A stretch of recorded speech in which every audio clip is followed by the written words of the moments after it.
Satyug, you have Hiranyaksha and Varavatar, divine and demonic, fighting across planetary systems. In Treta Yuga, you have Ram and Ravan fighting across two different nations, that is Bharatvarsh and Sri Lanka. In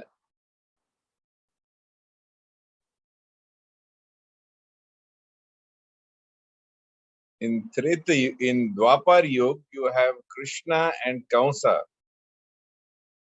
who are battling it out in the same country, the same place, Mathura. But in Kali Yuga, you have divine and demonic situated in the same person. So within yourself, within your body, within your mind, you have both divine and you have demonic qualities.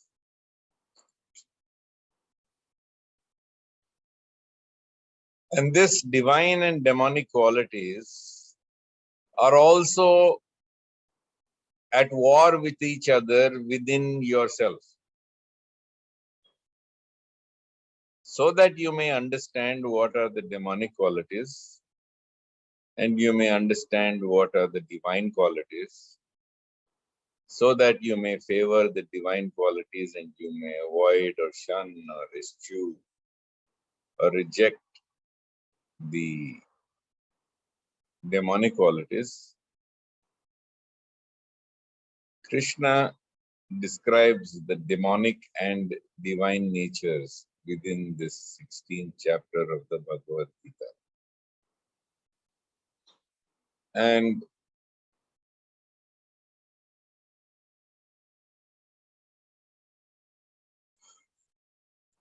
I will give you a simple method at a little later into the session. But right now we will go through the qualities. So in the Bhagavad Gita, Krishna starts chapter 16, texts 1 to 3. Shri Bhagwan Uvacha Ubhayam Sattva Samshuddhir Jnana Yoga Devastitah Danam Damascha Yagnascha Swadhyayastapa Arjavam Ahimsa Satyam Akrodhas Tyaga Shantira Paishanam Daya Bhuteshva Aloluptvam Mardvam Hrir Achapalam Teja Kshama Dhriti Shaucham Adraha Natimanita Bhavanti Sampadam Daivim Abhijatasya Bharata. And the Supreme Lord said, Abhayam, to be fearless, to constantly purify oneself, to cultivate spiritual knowledge, to engage in charity, be self-controlled, perform yajna, study the scripture, engage in austerity and simplicity. So fearlessness is to fear none and to love God. Purification is to reduce the sense of self. With the reduction of ego and sense of self, one becomes purified. By understanding that one is not separate from the universe and dissolving that illusory division between you and the rest of the universe, which is called the ego, you purify yourself. So by cultivating spiritual knowledge, giving in charity, being self-controlled, performance of sacrifice, studying the scripture, having austerity and simplicity. All these are important. Being straightforward. So, in truth, yajna dana tapaha karma, that comes in the later chapter, the 18th chapter, you will find that yajna, dana and tapaha are all included in the activities that one needs to perform. To perform sacrifice, that is to perform all your work as an offering to God, to engage in performing a sacrifice. Sacrifice recommended for Kali Yuga is to chant God's name. Dana, to give always in the name of God and to God. And to engage in austerity, not to engage in sense gratification and indulgence in the senses. So, non-violence, truthfulness, freedom from anger, renunciation, mental renunciation, not physical, not external renunciation.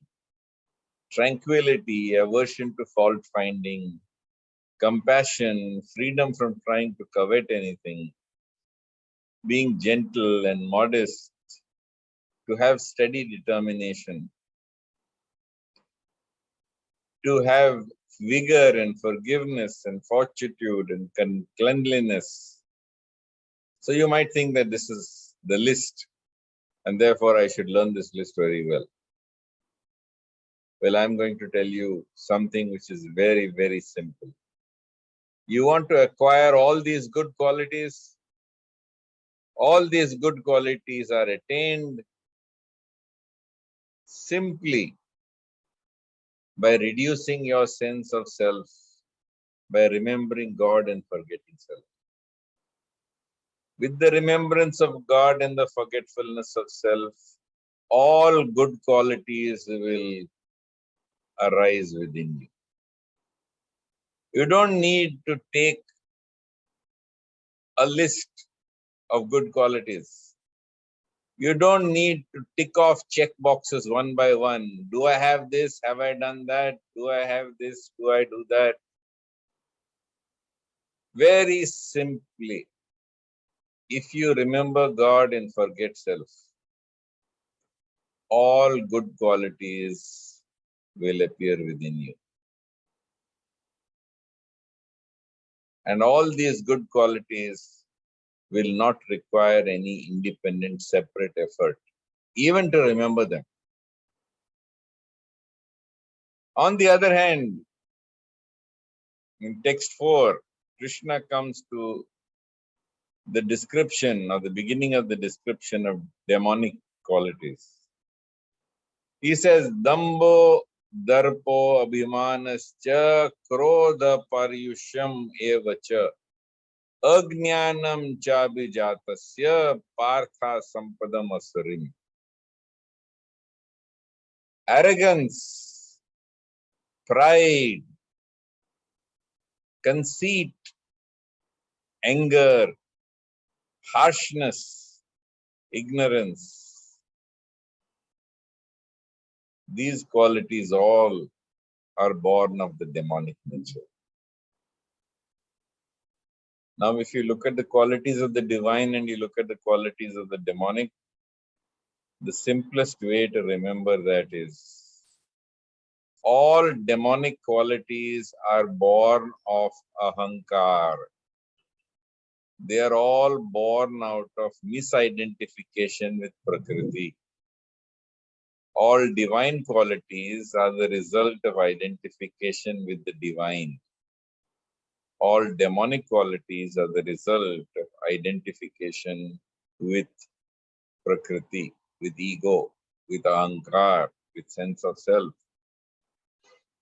And the more one is absorbed in ego, the more evil qualities will arise within you. Demonic qualities will arise within you. And the more you negate these negative qualities by forgetting self and remembering God, automatically all divine qualities will arise.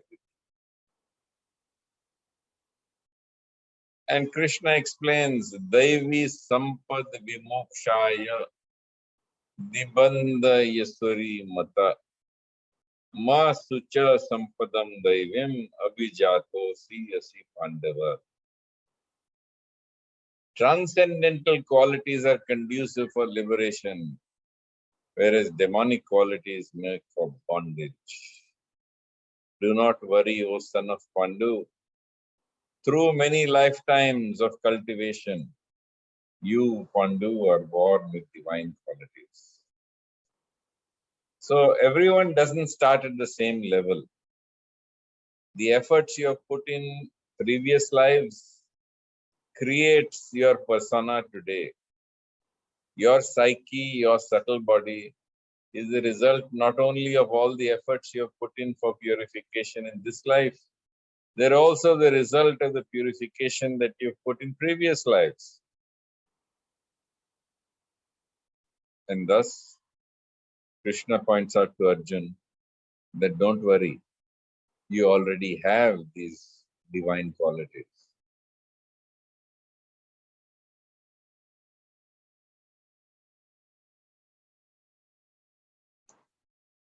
And Krishna points out that indeed, in this world, there are those in whom the demonic qualities are predominant, and there are those in whom the divine qualities are prominent. And having explained at length, Krishna having explained at length the divine qualities, he is now explaining to Arjuna the demonic qualities.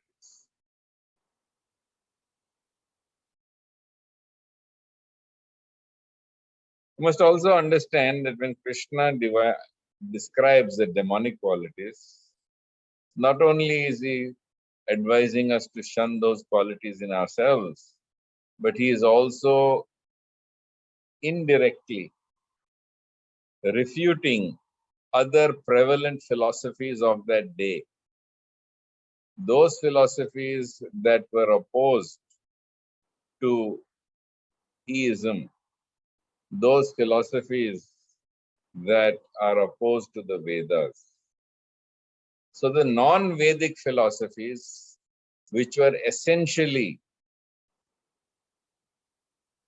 not just atheistical, but they were also actively and aggressively criticizing and speaking against and encouraging lack of faith in the Vedas, were renunciatory in nature.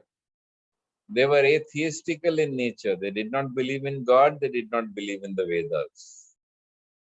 They all believed in various other philosophies.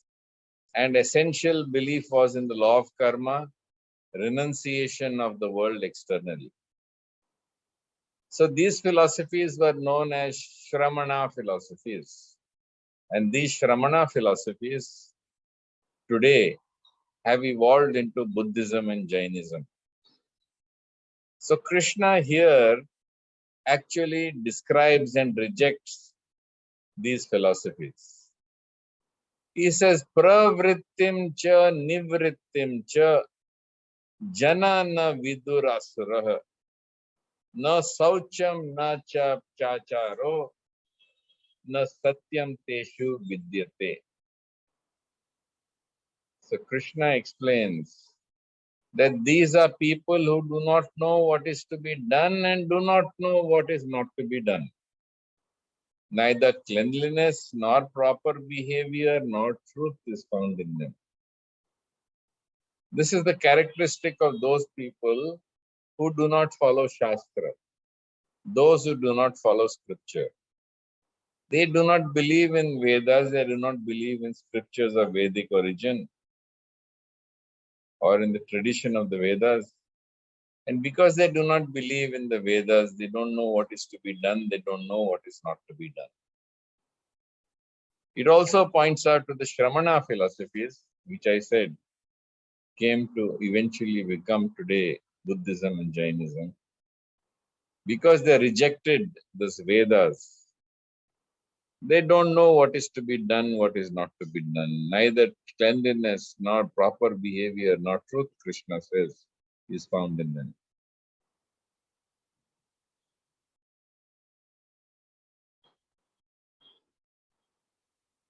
Similarly, he points out, asatyam apratishtam te jagad ahuranishwaram aparaspara sambhutam kim anyat kama hetukam. They say that this world is unreal. They say that this world is an illusion. Krishna never says this world is an illusion. Krishna says this world is real. But he says that these people who are demonic, they say this world is an illusion, it has no foundation, it has no beginning, it has no end, that there is no God who is controlling everything, that whatever we see is born out of sexual desire, there's nothing other than lust which is creating this world.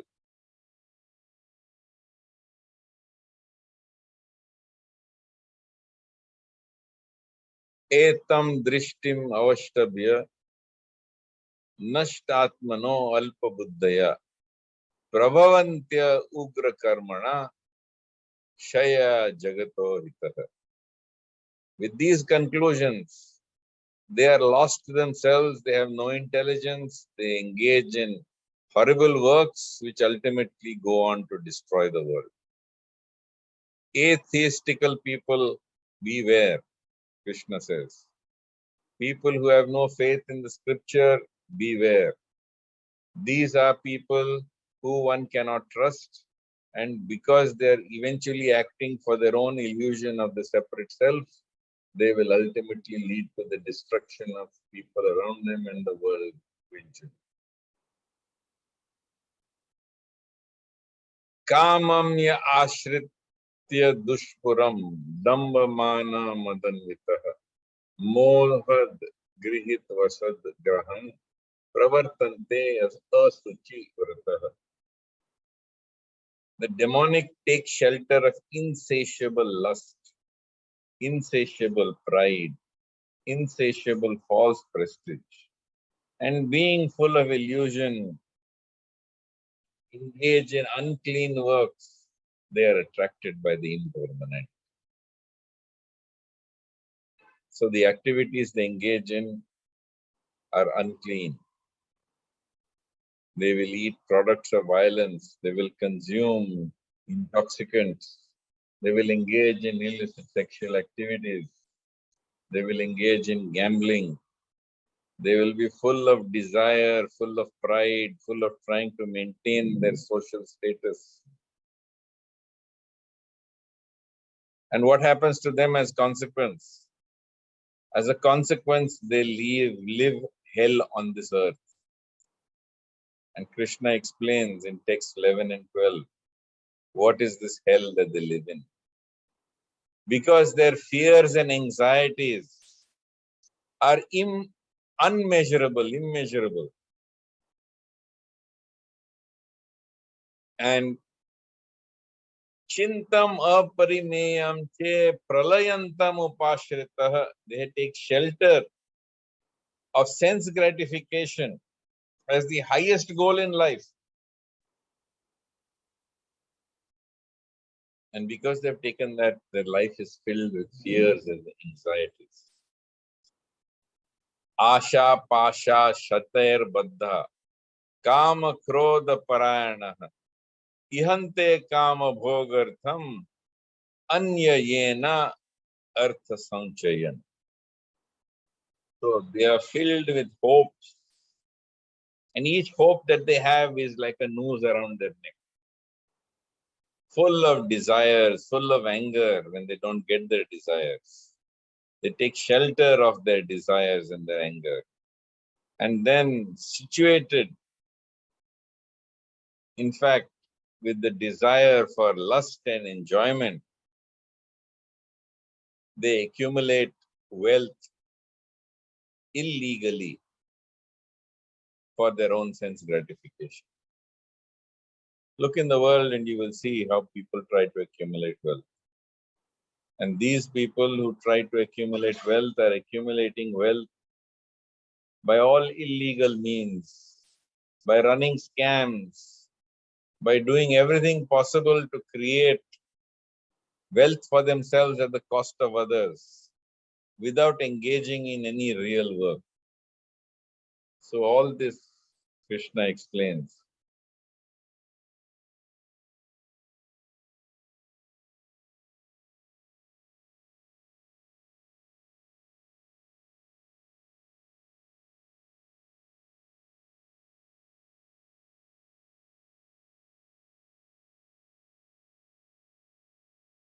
Is the sign demonic of a person who is.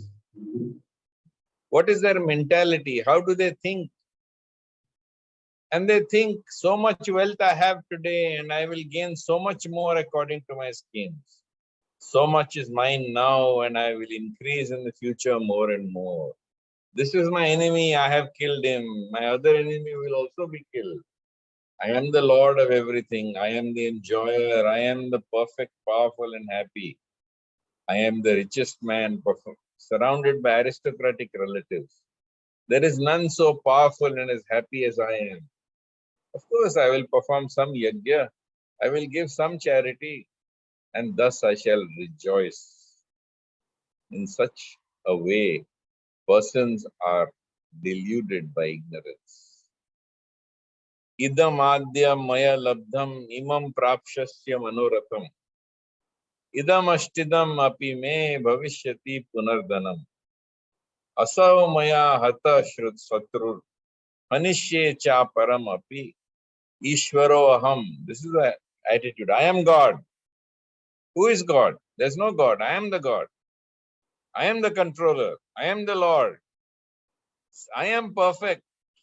Siddho aham balavan sukhi. I am all powerful and I am very happy. So this is the nature and this is the thought process behind the demonic. Aneka chitta vibranta moha jala samavrita.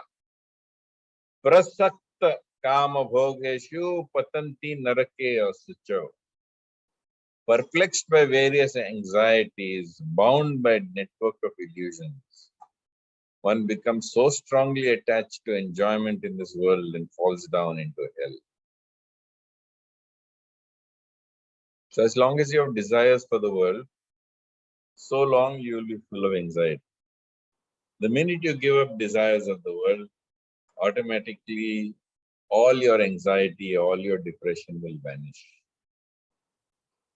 So therefore, Krishna explains here that Aneka chitta vibhranta moha jala samavrita. They've got so many anxieties because they have so many desires. They have so many attachments. And thus they are caught in a net. They are caught in a net of lust, enjoyment, and slowly they slide into hell.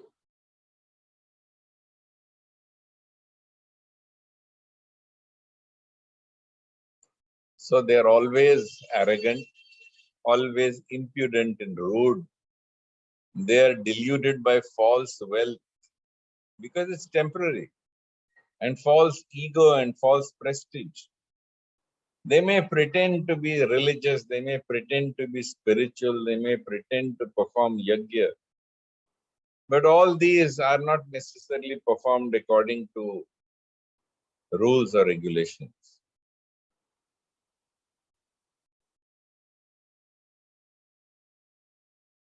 Bewildered by ego, ahankaram balam darpam, this is the strength of their ego. Kamam krodham cha samshritah, mam atma paradeheshu pradvishanto abhyasuyakah. He is full of ego. That is from where he derives his strength, his pride, his lust, his anger. He blasphemes against religion. and he performs whatever he feels is the right thing according to his own whims and fancies. And such a person, Krishna says, he casts him into the various demonic species of life. People are not born into species of life by themselves. It is the qualities that you engage in here which determine the next body that you get. If you are born into a very highly religious and spiritual family, where you do not engage in meat eating, illicit sex, intoxication, gambling, you work hard, you perform all the necessary observances and follow the regulations of Shastra. And this family that you're born into, you act against its principles because you fall into bad company. Meat, you drink alcohol, engage in illicit sexual activities, and indeed you engage in gambling. Ultimately, what Krishna does is that he sees that the results of your activities put you into another family in the next life, which is suitable. So if you eat meat in this life, next life you will be born into a family that eats meat. If you take alcohol in this life, don't worry. You will be born into a family where you will be happily serving drinks to guests in your house and parents, even though you may be a child. I've seen this happening. If you are born into a family of gamblers, this is the nature of birth. Asuram yonim apanam mudo janmani janmani mam aprapya eva kaunteya tato yantya dhamam gatim. So Krishna says, such a person can't approach me. Gradually they sink birth after birth into a lower and lower form of existence.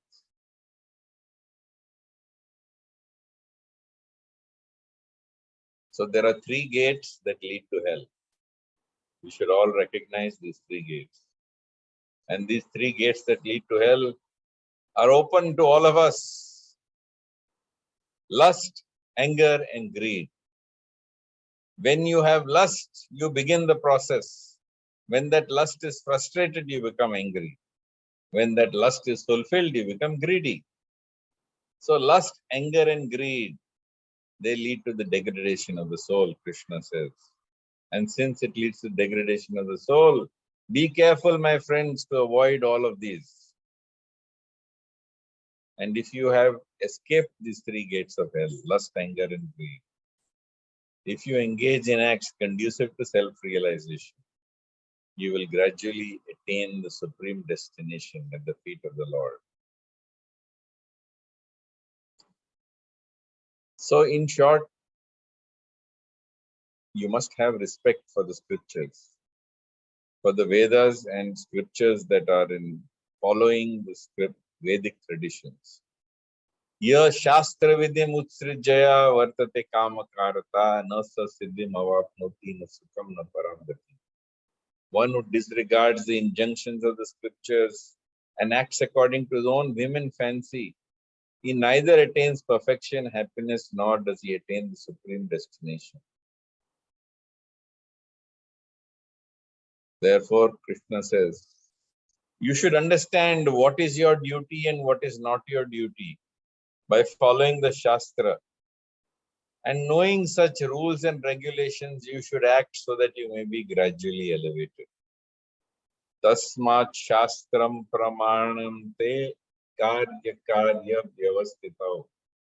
Jnatva Shastra Vidhanoktam Karma Kartum Iharasi. So by understanding what the Shastras are saying, following the rules and regulations, you must act so that you will be gradually elevated. This, Krishna says, is the essence of what is the difference between divine and demonic qualities. Have faith in God, have faith in the scriptures that follow the Vedas and Vedic traditions.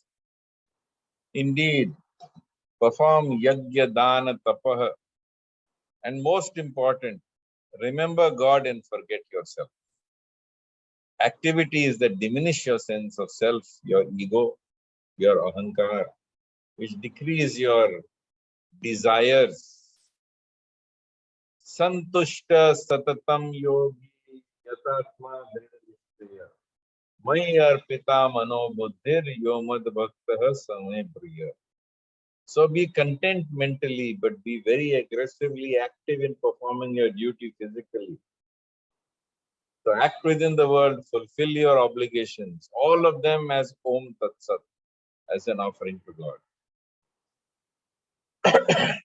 And in this way, you will avoid becoming of the demonic natures, which leads to a vicious spiral leading you downward birth after birth into hellish existence, and will take you higher birth after birth into more divine births and divine experiences.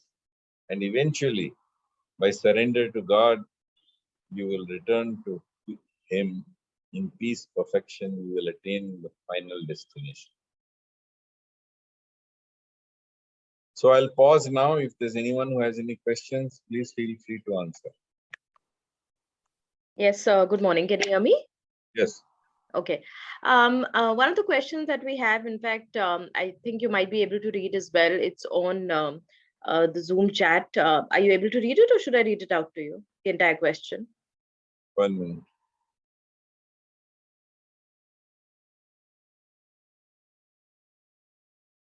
Yeah, what is it? Read it out. Okay. The question is that what is the Bhagavad Gita's take on those who call themselves spiritual gurus and people think that they are a medium to reach God?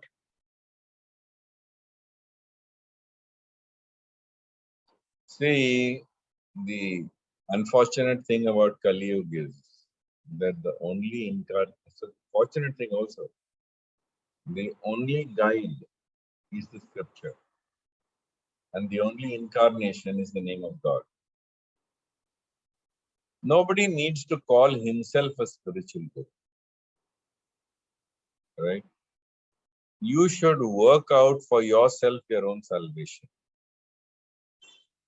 Ramanujacharya asked his community to become Swayam Acharya. Each of you should become a guru. Each of you should become an example to the rest of society. You see? So don't worry about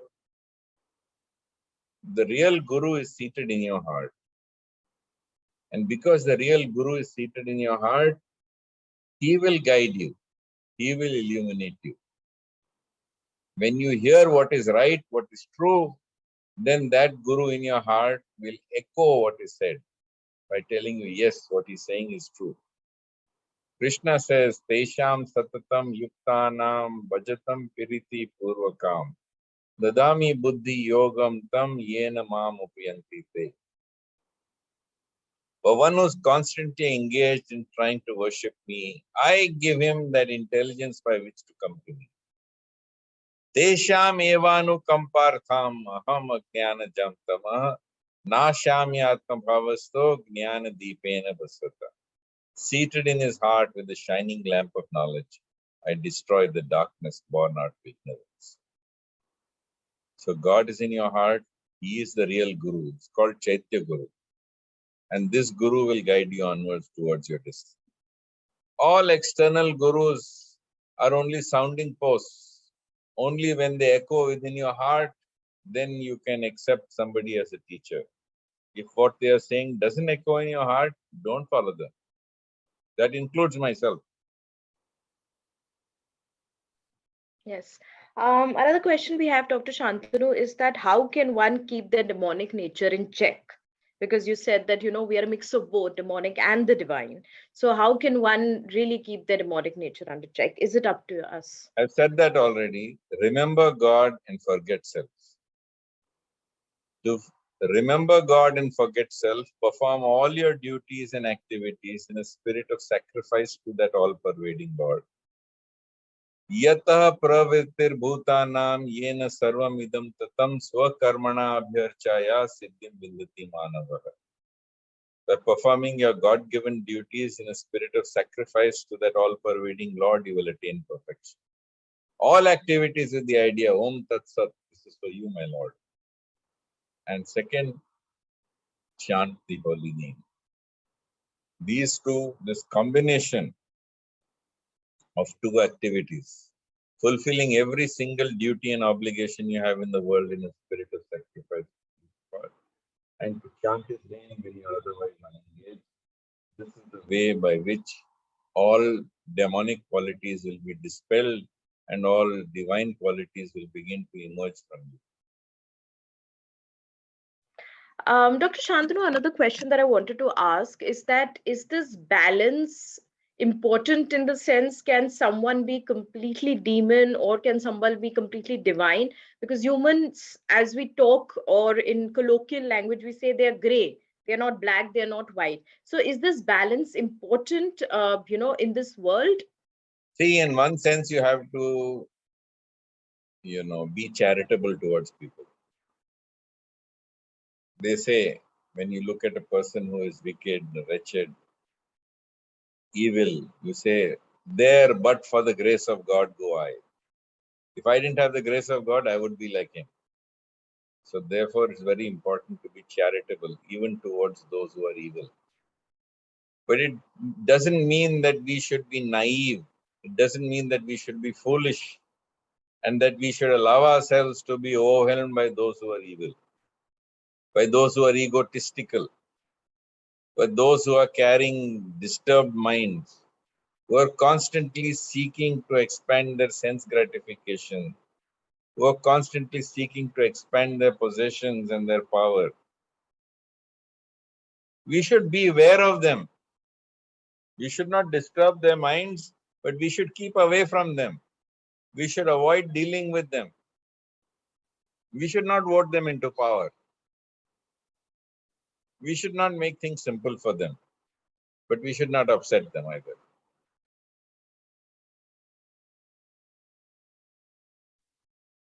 So on one hand, we must be charitable and not hate them or be angry with them, because we understand that we are what we are by the grace of God. Somewhere he has missed out receiving the grace of God and therefore he's become what he is. But that doesn't mean that we have to associate. We have to move away from such people. Right. Right. Another question that we have is about, I think the question exactly is that if every soul is a medium to God, or if every soul is God, then how can we Every how soul is can not God. every soul Please is not get God? this idea out of your mind. Nowhere does Bhagavad Gita say that every soul is God. Mamai vanso jiva loke jiva bhuta sanatana mana shasta indriyani prakriti stani karshati. Every soul is a fragment, an infinitesimal fragment of God. The soul is not God. Only idiots and fools who are propagating philosophies that have nothing to do with Bhagavad Gita will say that. Every soul is an individual, infinitesimal soul, which is why we are struggling with our mind and senses, which are Prakriti. So soul is not God. Please forget about that. Soul is a fragment of God. And we are not Prakriti. The problem today is that we believe that we are Prakriti.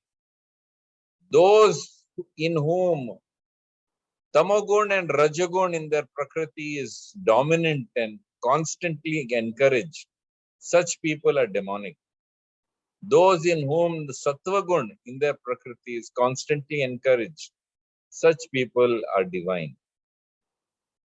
And those who have managed to transcend all the three gunas, they are truly divine.